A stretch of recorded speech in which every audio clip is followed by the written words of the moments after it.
5 year plan जो कि 1947 के बाद इंडिया में प्लानिंग कमीशन के थ्रू ऑर्गेनाइज किए गए थे। सिंपली क्या था, इसके अंदर हमने सेक्टर को डिवाइड कर दिया था और एक बनाया था बजट 5 ईयर प्लान के लिए और एक बनाया था जो अदर टाइप्स के एक्सपेंडिचर थे। 5 ईयर प्लान आप कह सकते हो 1951 से इसकी शुरुआत होती है और 2012 तक वेरियस टाइप की स्कीमें चलाई जाती है, जिसके बाद अलग अलग सेक्टर के ऊपर ज्यादा फोकस की बात की जाती है एंड फाइनली 2014 में इसका एंड कर दिया जाता है प्लानिंग कमीशन का और एक नया कमीशन इंप्लीमेंट किया जाता है जिसे नीति आयोग के नाम से जाना जाता है। सवाल यह है कि 5 ईयर प्लान था क्या और इसके अंदर किन किन सेक्टर के ऊपर ज्यादा फोकस किया गया था। आज की इस वीडियो में आप शॉर्ट ट्रिक के थ्रू इन सभी टाइप के जो 5 ईयर प्लान थे उन्हें आराम से समझ सकते हो और अच्छे से याद भी रख सकते हो। तो चलिए फिर शुरू करते हैं बिना किसी देरी के साथ।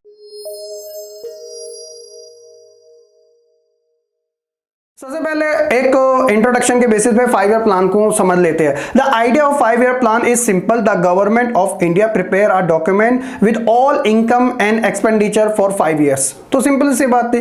The budget of the central government and all the state government is divided into 2 parts. कौन कौन से? पहला था नॉन प्लान बजट और दूसरा था प्लान बजट। तो जो नॉन प्लान बजट था वो एक रूटीनली ईयरली बेसिस पे उनको स्पेंड करने की बात की गई थी और जो प्लान बजट था वो आने वाले 5 ईयर के लिए रखा गया था, जिसमें हम 5 ईयर प्लान की ही बात कर रहे हैं। ये फिक्स्ड प्लान था, ठीक है।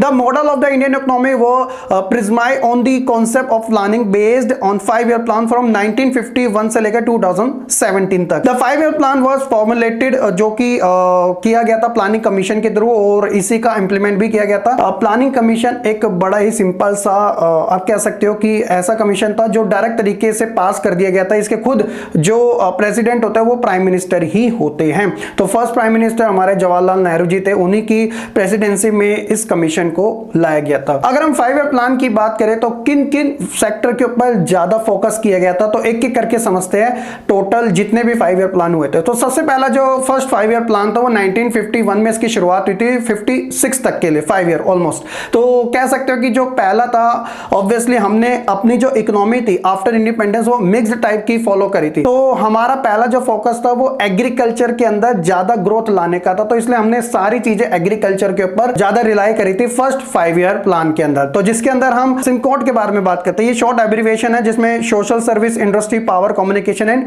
ट्रांसपोर्ट। हमारी जो पेस थी ना वो थोड़ी स्लो थी क्योंकि हम एग्रीकल्चर के ऊपर ज्यादा रिलाई कर रहे थे और इस वजह से जो फॉरेन इन्वेस्टमेंट था वो इतना ज्यादा नहीं आ पाया था। लेकिन जब हम सेकंड 5 ईयर प्लान की बात करते हैं जो कि 1956 से 61 के बीच में था, तो ये वाला जो था वो पहले वाले से थोड़ा सा डिफरेंट था क्योंकि हमने फर्स्ट वाले के अंदर एक तरीके से एग्रीकल्चर फील्ड के ऊपर बात करी, लेकिन इस वाले के अंदर हमने इंडस्ट्रियल ग्रोथ के बारे में बात करी और इसीलिए हमने महालनोबिस मॉडल को एक्सेप्ट किया था, जिनकी लीडरशिप खुद पीसी महालनोबिस ने की थी जो कि डायरेक्टर है इंडियन स्टैटिस्टिकल इंस्टीट्यूशन के। तो इसमें हम रैपिड ग्रोथ की बात करते हैं जिसके अंदर atomic energy commission, Durgapur iron steel company, Tata institution fundamental research, agriculture और सोशल पैटर्न ऑफ सोसाइटी, इन सभी के बारे में ये बात की गई थी। थर्ड की अगर बात करें तो थर्ड जो था SAD सैड के नाम से उसे जान सकते हो, जिसके अंदर हमने खुद अपने पास सेल्फ सफिशिएंट हमारे पास फूड ग्रेन्स हो सके और इसी टाइम वो भी था ग्रीन रेवोल्यूशन का टाइम भी चला था, तो सेल्फ रिलायंस एग्रीकल्चर और डेवलपमेंट ऑफ इंडस्ट्री। तो तीनों के बारे में हमने बात करी थी जो कि 1961 से 66 के बीच था।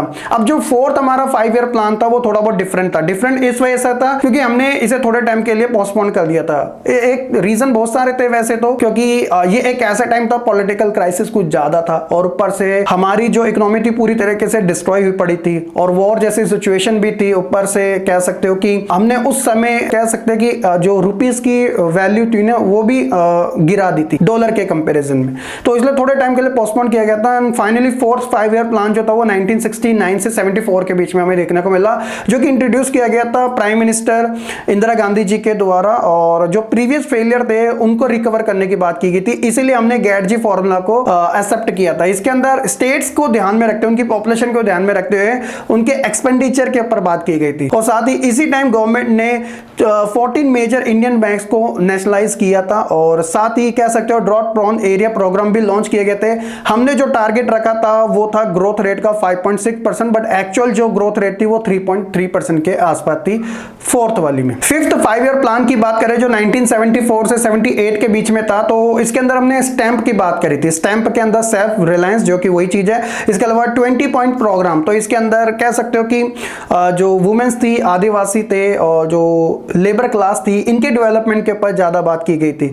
मिनिमम नीड प्रोग्राम और पॉवर्टी इरेडिकेशन के बारे में बात की गई थी। सिक्स्थ की अगर हम बात करें तो 1980 से 85 के बीच में थी, जिसमें हमने मेल के ऊपर बात करी। मेल मतलब कि management, agriculture production, industrial production और लोकल डेवलपमेंट स्कीम।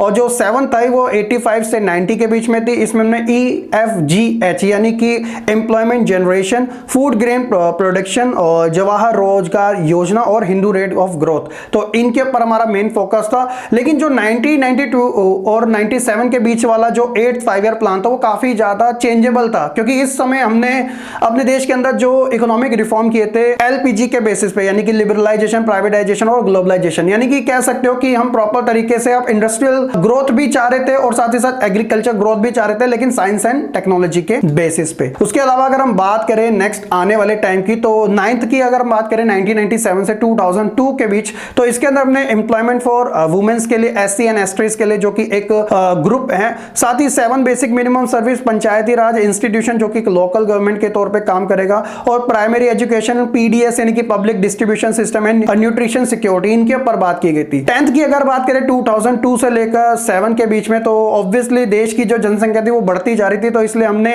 एम्प्लॉयमेंट को ज्यादा से ज्यादा जनरेट करने का और नेशनल पॉपुलेशन पॉलिसी के बेसिस पे पॉपुलेशन कंट्रोल करना और एग्रीकल्चर फील्ड में सेल्फ रिलायंस होना, इनके ऊपर बात करी। जब जैसे जैसे टाइम बढ़ता गया 2007 एंड 12 का, तो ये आप कह सकते हो 11th 5 ईयर प्लान था। तो इसके अंदर हमने वेरियस सेक्टर के ऊपर ज्यादा ध्यान दिया, क्योंकि अब बिल्कुल हम एंड पे आ चुके हैं, यानी कि टेलीकम्युनिकेशन, क्योंकि अब धीरे धीरे थोड़ा ऐसा एरा आ गया था कि अब कह सकते हैं कि मॉडर्नाइजेशन की ओर हम कुछ ज्यादा ग्रोथ करते जा रहे थे। Information technology, electricity, environment scheme, anaemia, clear water, health, education, environment, rapid growth, skill development, इन सभी के ऊपर हमने बात करी थी। तो ये हमारा 11th 5 ईयर प्लान था 2007 से 2012 के बीच में। बट फाइनली क्या था कि 2014 के बाद ये जो प्लानिंग कमीशन था उसको बंद कर दिया गया था, और उस समय देश के प्रधानमंत्री मोदी जी थे, और उन्होंने बोला था कि आज की जनरेशन और आज की नीड को ध्यान में रखते हुए हम प्लानिंग कमीशन को बंद करके इसकी जगह एक नया कमीशन ला रहे, जिसे नीति आयोग का नाम दिया गया था, जो इंडिया के लिए एक थिंक टैंक के रूप में काम करता है। तो ये वेरियस टाइप के 5 ईयर प्लान थे। होप सो कि शॉर्ट एब्रिविएशन के थ्रू आपको सभी के सभी काफी अच्छे से समझ आ चुकेंगे, इसलिए इनका ईयर याद रखना काफी ज्यादा इंपॉर्टेंट है। होप सो कि बच्चों आपको ये वीडियो काफी अच्छे से समझ आ चुकी होगी। लाइक, कमेंट, शेयर करने के साथ चैनल को सब्सक्राइब करना बिल्कुल ना भूलिएगा। मिलते हैं नेक्स्ट वीडियो में, तब तक के लिए खुश रहे, पढ़ते रहे और ऐसे ही आगे बढ़ते रहे।